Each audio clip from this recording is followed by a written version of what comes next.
All right, it's time for this week's Duhcast. I'm Dennis Farrell. And I'm James Ellsworth. Duh. James, here in a few minutes, we are going to welcome on probably one of the coolest interviews we've done with young Flip Gordon. Yeah, man, up and coming star from Ring of Honor, and I got to know him pretty well in the Jericho cruise. Very, very cool guy, very humbled guy, very athletic guy, and just an all around good guy. Can't wait to talk to him. Can't wait for everyone to hear the interview and see where it goes and see where he goes as he furthers his career. I won't say this a lot of the interviews we do, but a lot of them are cookie cutter interviews. We get the guys on, and some of them will deep dive and open up. Well, Jericho was one of those guys when he came on. He was more open than I think we both thought he would be. But other guys we have on probably kind of give us the company line, and they're entertaining, but they don't say anything outside of the curve. But I really feel like the Flip Gordon interview was entertaining, insightful from a young kid right now, because during the interview, and I said this, and I think you'll agree, that most of the guys we talk to are already established. They've been through, the dredges of the independent circuit when the money was not good. And these young kids, they don't quite understand what you guys had to go through 7 years ago. Well, yeah, and that's not their fault that they're young. I mean, he's only 23, been wrestling for 3 years since he was 20. But yeah, he was in the Army, so I haven't gone through what he's gone through, so I'm not going to use that against him whatsoever. I don't think anybody should. No. Can't be mad at anybody for being younger than you, that's for sure. But they might have a different insight is what we were going for in the interview. So it's kind of cool to talk to somebody who, is going through this new renaissance of, media and Twitch and YouTube and Twitter, where, 7-10 years ago, you guys didn't have those avenues to promote or get the word out of where you're going to be.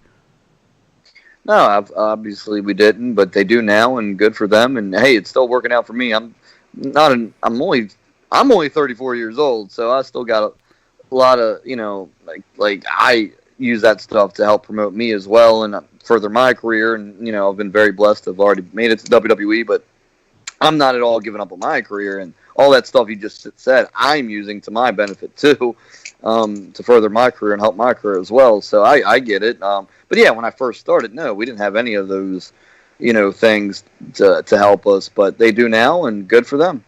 Let's talk a little WWE before we get into the Flip Gordon stuff. And this, I get everybody's favorite is WrestleMania season, and everybody loves certain pay-per-views. But for me, the Survivor Series is one of my all-time favorites. I remember when it was on Thanksgiving night, and it made it even more special. You had football in the afternoon. There's usually only one game back in the day, kids. And then you had Survivor Series at night. I miss the Thursday Survivor Series pay-per-view night. I wish they would bring that back. Yeah, you're showing your age. I remember that too, but I was a very young lad when that was going on, probably 6, 7, 8 years old. But yeah, I love the traditional Survivor Series as well. But I mean, they brought back the traditional Survivor Series matches. It's Raw versus SmackDown matches, but it's the only time of year where you can see Raw and SmackDown engage in competition, as Michael Cole would say numerous times on Raw. Yeah, over and over again. And by the way, I actually really love this format that they're doing. My biggest complaint is that they've gotten away from the traditional matches, and here we are now, kind of back at them. And we'll never go back to the old days of Money Inc. or whatever they would call themselves, like the Ultimate Hulkamaniacs facing it. We'll never face those days again. But I really enjoy the format. I love the 4-on-4 competition. It'd be kind of cool to see, and it was only one Survivor Series, and I wish I could remember the year, where the winners or the survivors of their match went into a battle royal, and I think that would be kind of cool. Well, I remember back in the day, man, like, some faces would win and some heels would win, and then at the end you'd have, like, 6 heels against 4 faces, and, like, it didn't make any sense. Like, who would pick the teams? Like, who's the team captain here? I like the way it is now, man. I like the Raw versus SmackDown stuff. I like Team Raw versus Team SmackDown. The tag team champions face each other. The Intercontinental and U.S. champion face each other. The WWE and Universal champion face each other. the women's champion and women's champion face each other. I like that, man. I think it's cool. I like how they do it now. I'm a fan of it. I actually am too. I think it is. It's. I don't want to say innovative. I mean, it's smart, but boy, I'm glad to see them back at doing this the right way in Survivor Series.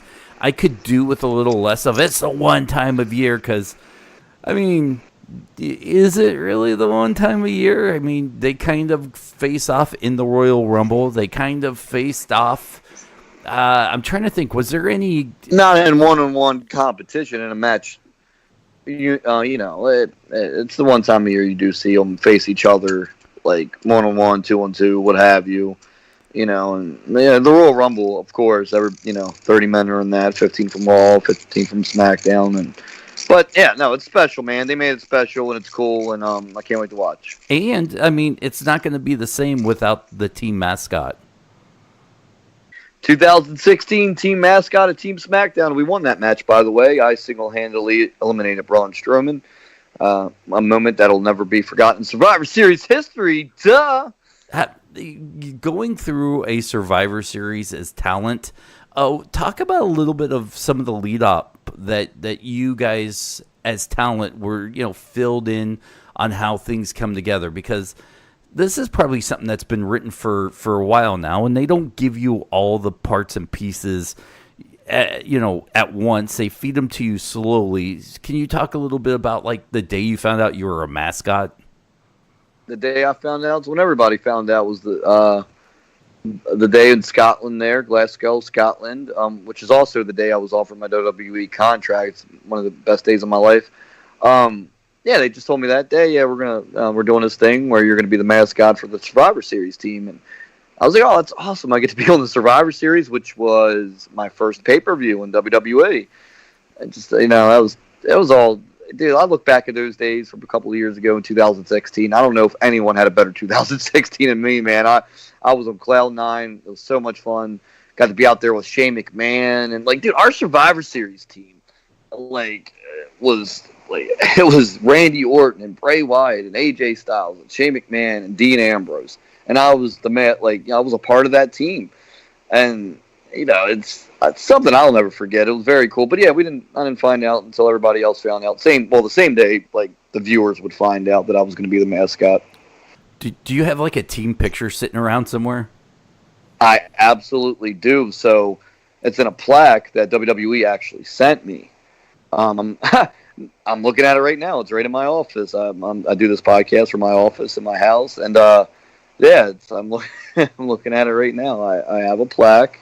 I'll send you the picture later. Maybe you can tweet it out. Please, on the Dougcast tweet.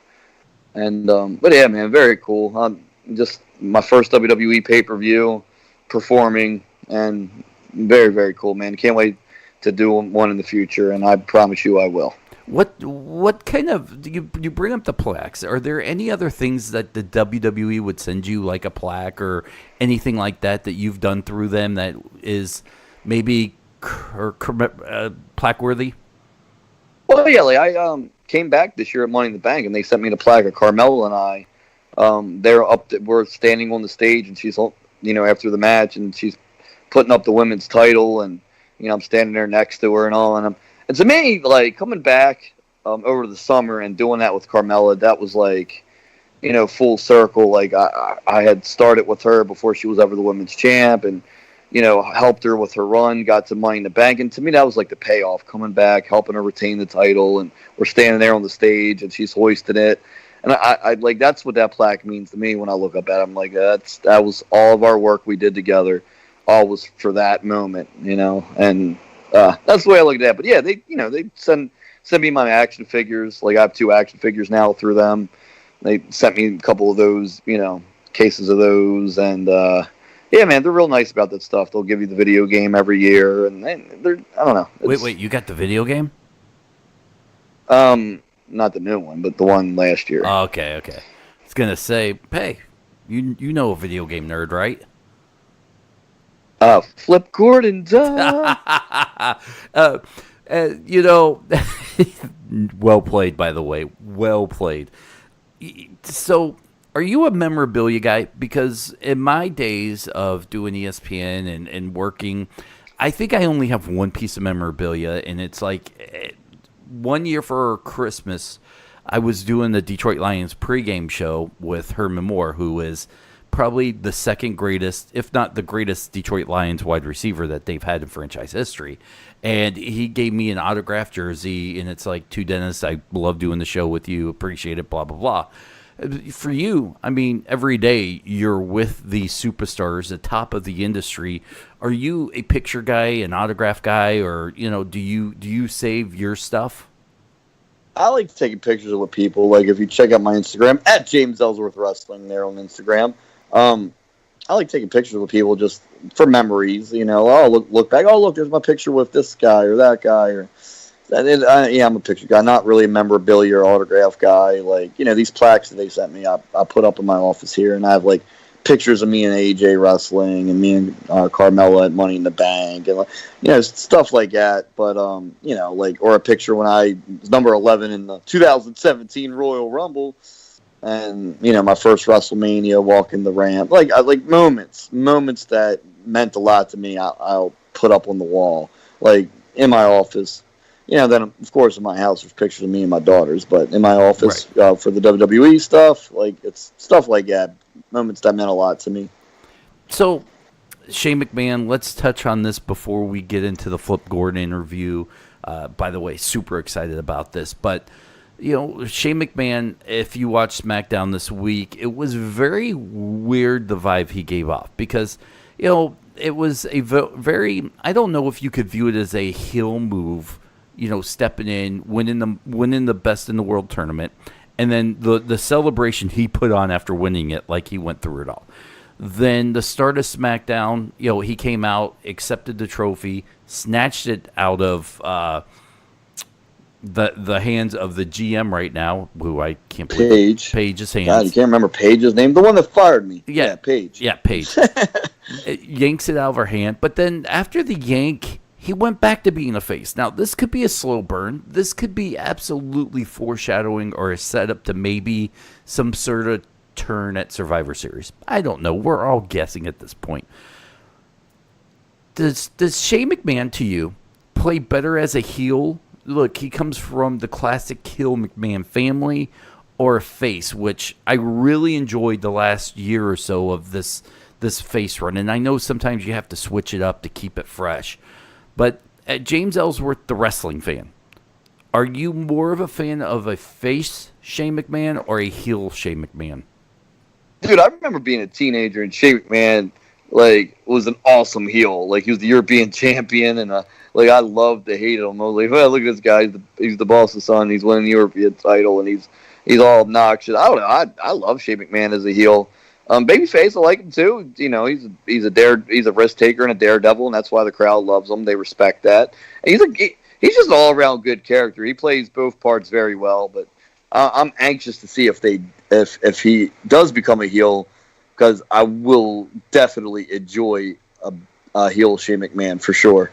The only thing I don't like, and we've seen this throughout I don't know if you'd even say history, but it's hard to have two faces, face commissioner, face GM, or when one becomes a heel, one becomes a face. It's really tough when, the guy turning heel is the guy with all the power and can fire you like that.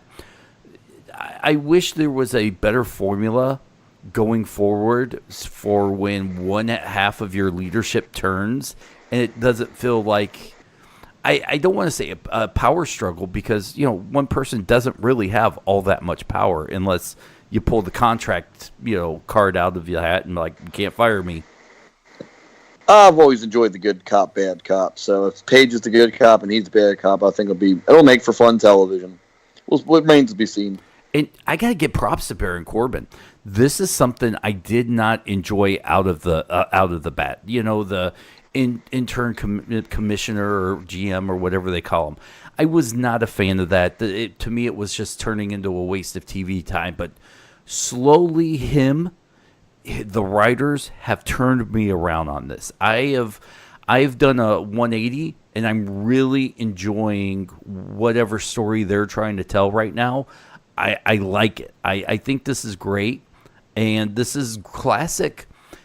as a fan, we've lost touch of patience as a fan, and if it's not going the way we want right away, we turn into, excuse my language, but we turn into shitty fans and we poop on everything they deliver, but we don't ever give them the credit they deserve when they get it right. And I feel like they're starting to get this Baron Corbin thing right.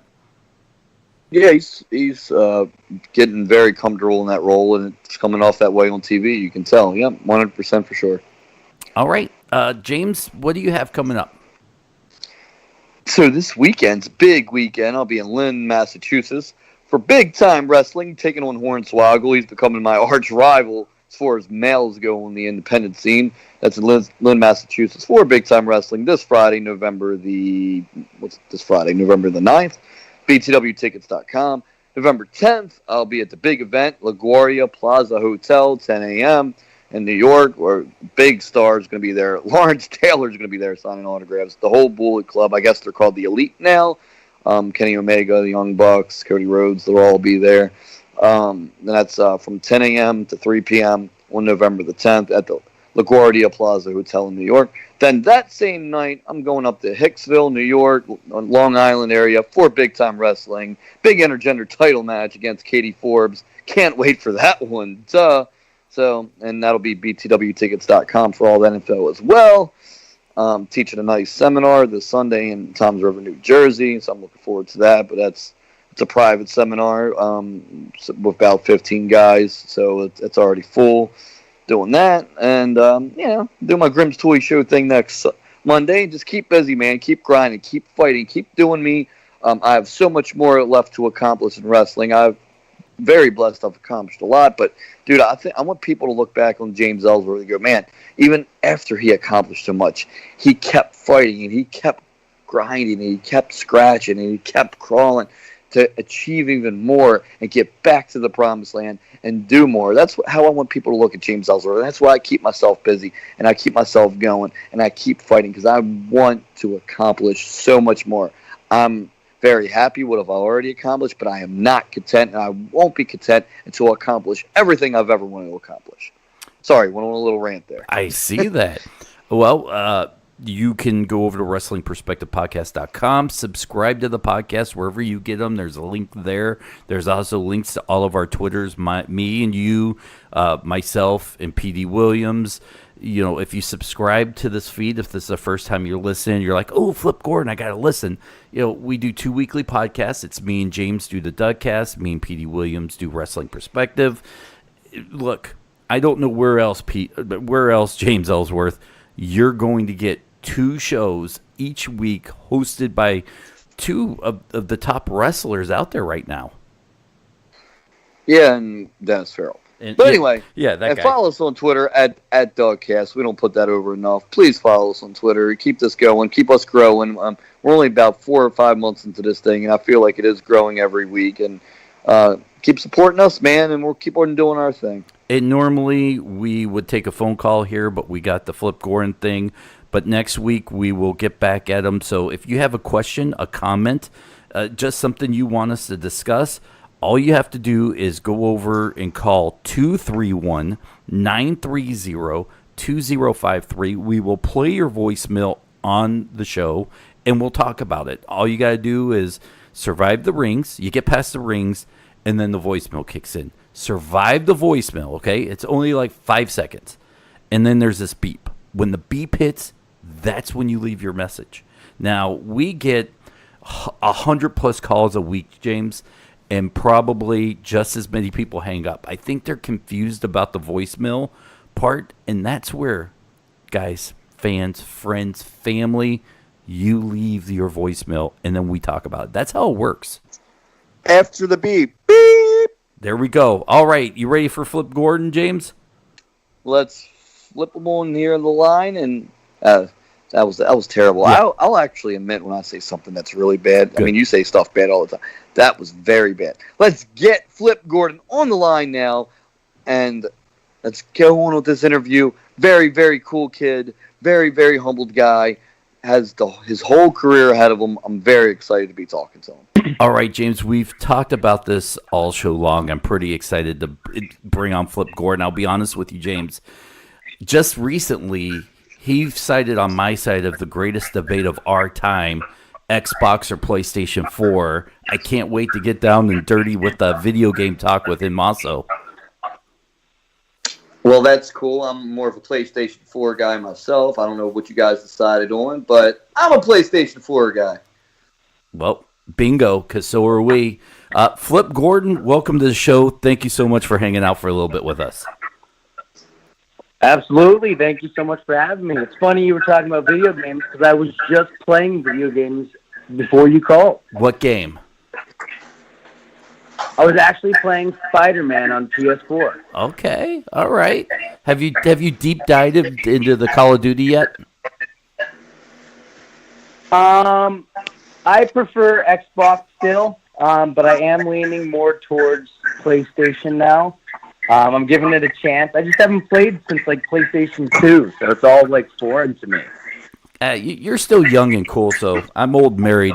You'll get into it when you figure that part out. But listen, I want to open up the line of questioning. First and foremost, I got to say thank you for your service. I'm sure you get that a lot, but I grew up in a military home. My father was a Marine. I did radio for Armed Services Radio Network, which was pretty huge for me. So there was one thing that drew me to being a huge fan of yours. And, part of my questioning is you were during, your time serving, you were still doing some wrestling. How difficult was that to have to explain to your higher ups, the leadership, about what you're doing in your free time? At first, it was very difficult because they didn't want to work with me because they didn't understand it. And with what I was in the Army National Guard, and so I had to drill 1 weekend a month, 2 weeks during the summer. And so when I started getting booked every single month, every single weekend, that's when it caused conflict because the Army was like, hey, you still have to do this drill. And so at first they started, if I had like a local show in Massachusetts where I was living at the time, they'd let me leave, go do the show, and come back. But then it started getting more difficult because I started getting booked for shows where I had to drive a little bit further and out of state. And then they stopped working with me. And then that's when it became difficult because it's like, all right, this is what I want to do. I knew that this is what I want to do full time. And I knew that my time with the Army was coming up.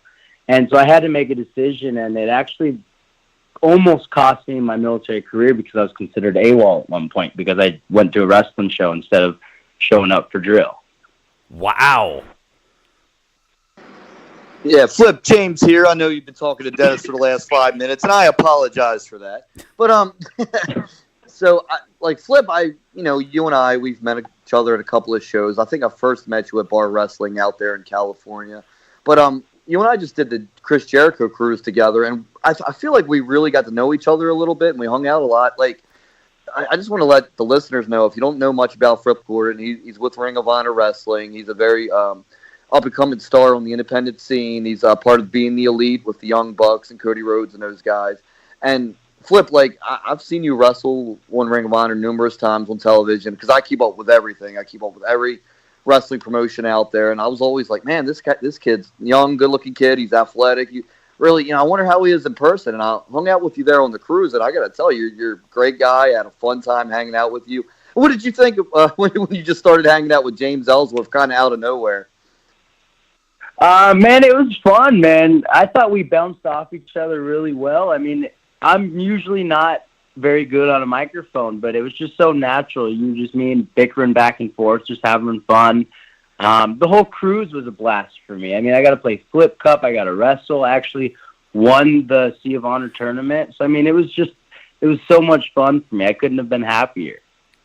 Absolutely, man. That cruise, I'll never forget that cruise. I've been wrestling going on 17 years now, and I've been very blessed to do a lot of cool things. But that cruise is right up there with any of them. It was such a blast. And Flip's just a guy that I got to hang out with a lot on the cruise, like you said. Yeah, it was really cool because it was one of those things where, because you and me have never really hung out. We've been on a few shows together, but we never really got to hang out.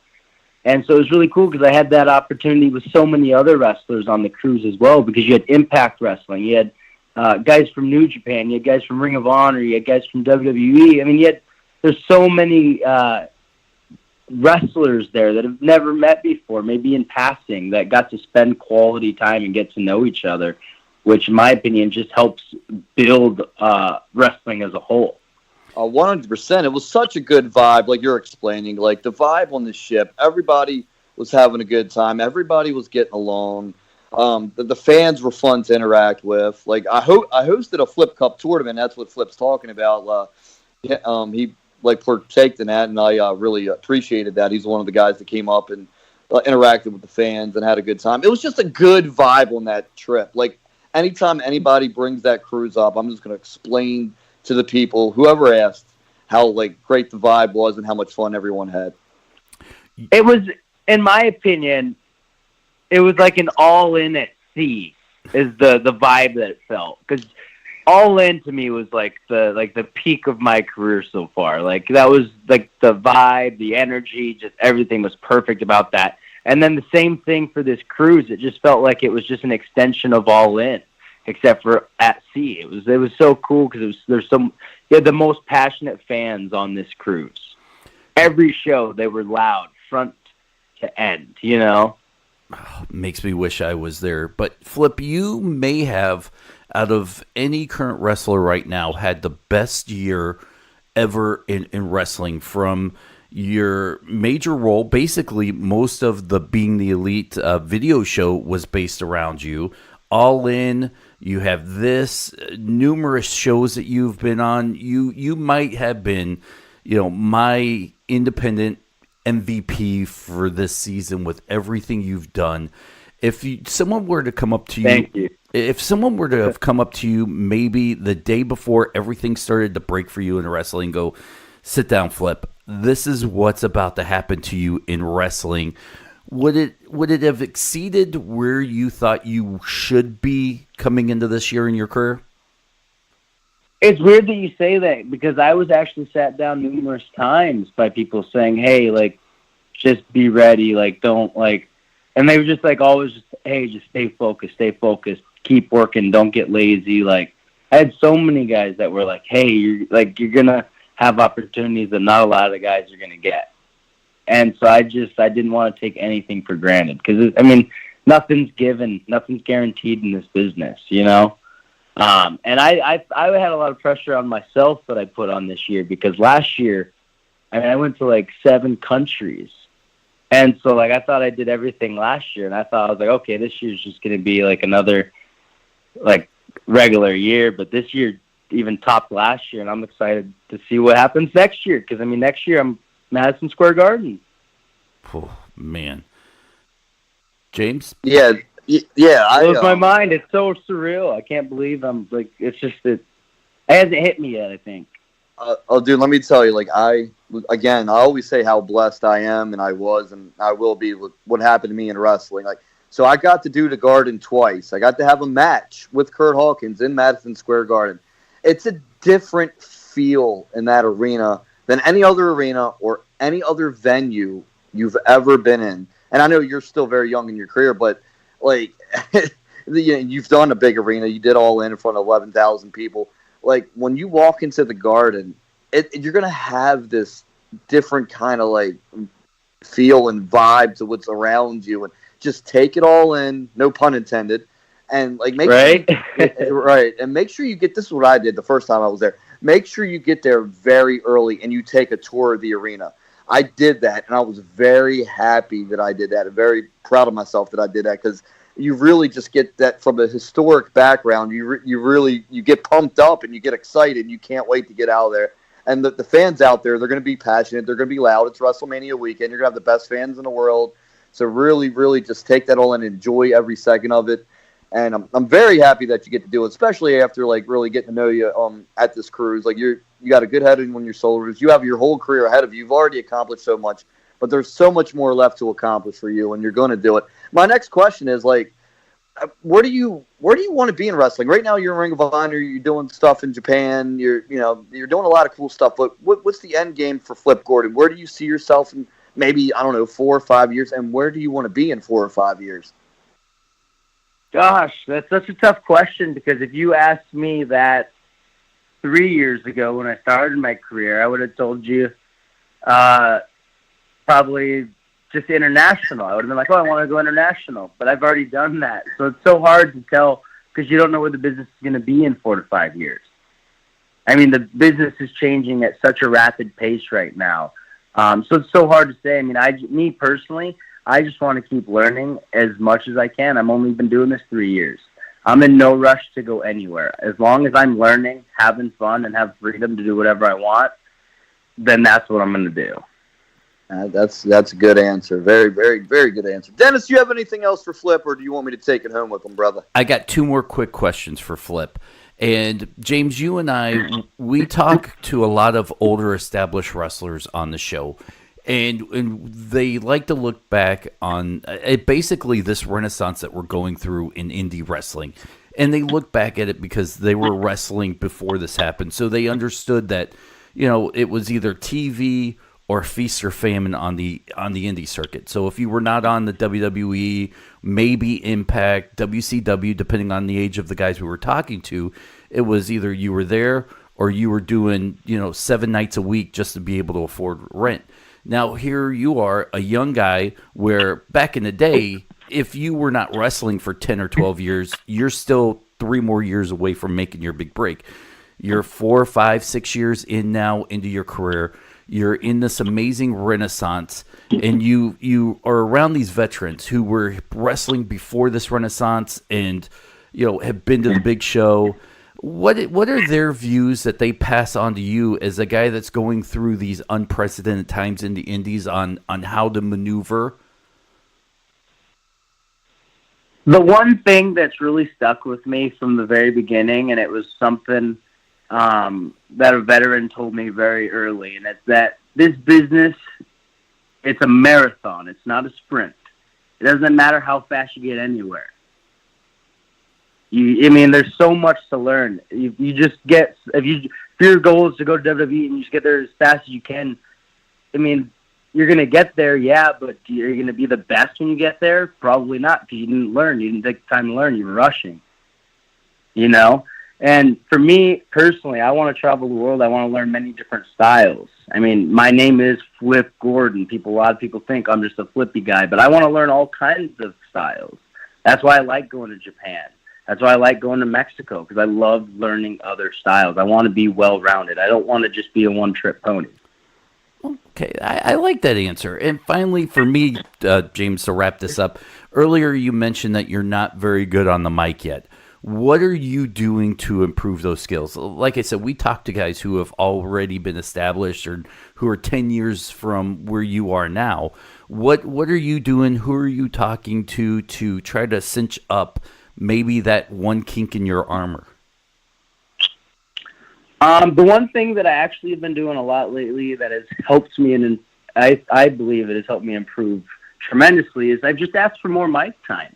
Right when I was wrapping up my indie dates here in the States, every time I would ask, hey, can I cut a quick promo? Hey, can I do this? Hey, and I just started asking, and promoters started saying okay, and that's when I started getting in front of these crowds, trial and error, and now it's built up my confidence to where I can go out there now and not be as nervous, and I can go out there and not be like, okay, I need to say this, this, and this. Just go out there and just, all right, I know what I have to say. I'm not going to practice it tons of times. I'm just going to go have fun, And people can tell, and the one thing is people are there to watch you. And as an entertainer, we sometimes forget that, and we're always assuming that we're going to get judged.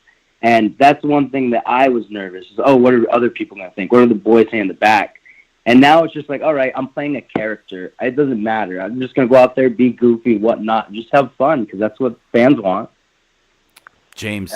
Absolutely, man. You're like, I don't know if you got a chance. I don't know if I asked you or not to see the Jenny Rose and I match there on the cruise, but I think I talked, and I usually don't like to talk more than 2 minutes because people's attention spans are so small. You don't really want to, talk them to boredom. But there's going to come a point in your career, and you're very young, and you're doing an outstanding job, and you're around the right people, and you're saying and doing all the right things. There's going to come a time in your career where you're going to be so comfortable on that microphone in front of those people. Like, and I'm very, very lucky and fortunate. Me, here I am going on 17 years in, where I have that now, where I grab that microphone and just I'm reacting off of them. Like I'm whatever like the crowd is giving me, I'm giving back to them, and I'm telling them the story they want to hear instead of, man, I got to say what I thought about saying in the back. Like I'm going out there and feeling the crowd out and feeling. What do they want me to say? What do I have to say here? And that's the thing with like mic work. You'll get to that point where it's just going to click and be easy. I don't know if you got a chance to see it. It was so fun when, like you said, they were reacting to everything, having fun with everything. No, I did get to watch it, and it was very entertaining, very fun to watch. And I think you're right. That's what I'm missing. I just need more time. I need to get comfortable. And being the elite has helped me so much. Because it's skits, it's a lot of improv. It's not, hey, you're going to say this, this, and this. It's literally just improv. And so that's helped me a lot as well. But as soon as I have a microphone and a camera, just a camera, that's when I struggle. But if you put an audience in front of me, I'm an entertainer at heart. That's the easy part. I can talk in front of an audience, no problem. James, one quick story about Flip before we wind down here. On the cruise there, we're literally like the fans are around us all day. You walk outside your door, your cabinet, and the fans are right there. So I'm walking, like I'm on the balcony. And I'm looking down at the pool, and fans are in the pool.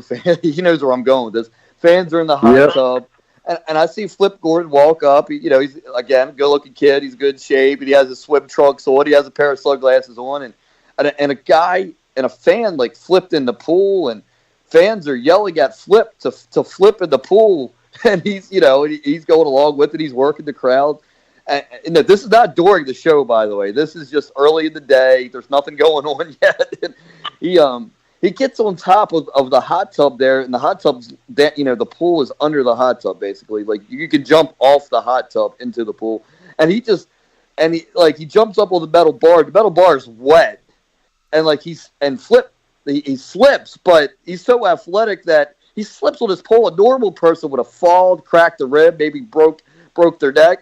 He nails this beautiful, I think it was a 450 right into the pool, and the people that were in the pool went nuts, and I thought that was very entertaining. And it had nothing to do with wrestling. He was just out there having a good time with the people in the pool, and I thought that was real cool. And I was just looking down from the balcony, and I was like, man, I don't know, man.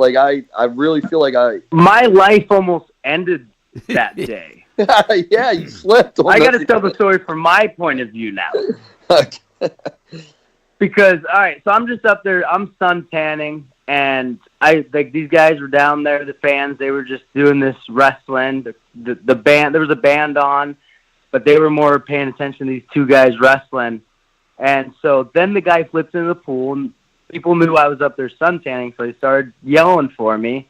And as I came down, and I was like, all right, now I got to do a flip because I pointed at the guy, called him out. And so I like James said, I went over, climbed in the hot tub, and I went to do a springboard on this metal bar, and it was wet. And I didn't know there was a ledge before the pool. Yeah. And the pool was way deeper than I thought, too. So when I went to do the front flip, my right foot slipped, but luckily I recovered it, cleared the people, landed the front flip, and I was so happy that I survived because I thought I was going to die. So I was like, yes, now I have to flip this guy off because I one-upped him. Oh.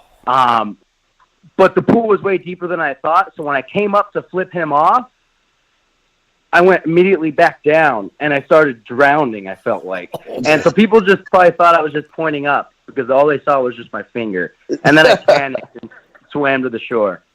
Yeah, I personally didn't see that part with the finger because I was so like... Oh, I thought I was going to die. I can't swim. And that pool, they said it was 6 feet, okay? That pool was way deeper than 6 feet. It was 8 feet. The bottom. It was 8 feet. It was an 8-foot pool for sure. I almost drowned because I was trying to show off. I was still catching my breath from when you slipped because it scared the shit out of me. I was like, "Oh no!" And then I saw you. It scared me too. And then as I was slipping, is when I noticed that there was a ledge and people under me that I had to clear. Wow. But you nailed it. But yeah, again, Flip, man. Oh, so scary. Wait, but James. Dennis, you're still talking. Go ahead, Dennis. I do have one more thing, James, and I want Flip to be on the phone because I've been following Flip for many years now on Twitter. I am a huge Flip Gordon fan, But James, you get up in Thank the you. morning, right? You're doing your family thing. You pull out a bowl. You go to the fridge. You pull out milk. You get your cereal. Let's say it's Life or Frosted Flakes or whatever cereal you eat, James. And you have the bowl. You have the milk. You have the cereal in front of you. This is a great debate now that is, I feel like, it's died down. In what order do you put your things into that bowl? Well, the cereal and the milk. Duh. The cereal, then the milk. Duh. Nobody in their right mind puts the milk in first, Flip. Okay, well, let me ask you this question, James. Okay. How do you start your second bowl of cereal? What is already in the bowl? The milk. So why would you start your first bowl different than you start your second bowl? Dude, I'm getting a headache right now. I have no clue where this is. Well, Listen, wow. This is, Right? That's what I'm Wow. saying. this has been something. Flip, you may not look. You get hit with 1 million tweets a day, but me and you have actually gone back and forth. You've acknowledged my existence on Twitter through this only one debate. So A, thank you. B, cereal then the milk. The context changes. It's it's a 2 out of 3 fall. I might try it the other way tomorrow morning with my Captain Crunch that I have. I'm gonna go ahead and give it a try. Yeah, I don't like soggy cereal. So for me, I like to have more than one bowl of cereal. So what I do is I take the bowl, I pour the milk in, I put the milk right back in the fridge because I don't need it after that. Right. As soon as you pour cereal in the bowl, you eat it until the milk's gone. And if there's still milk, you add more cereal. And if you're taking the milk to the bowl to the living room, your cereal's not getting soggy while you're walking all the way there. This is blowing my mind. It's blowing my mind. I'm like, I don't know what to think right now, what to do. Like, I don't know if I should start walking on one leg as well. Like, this is blowing my mind. We should save the rest of this debate for Flip Gordon Part 2 interview many moons from now. Absolutely. But Flip, again, man, I think you're a really cool guy, very, very humbled. You got your whole career ahead of you, which is amazing because you've already done so much. Please stay humble. Please stay as cool as you are right now. Please always be you. Always be like you are right now. Can't wait to do more shows with you. Can't wait to get to know you more. You have my number now. Text me anytime, and thanks for coming on the Dogcast. Absolutely. Thank you guys so much for having me, and thanks for reaching out and asking me if I wanted to be on.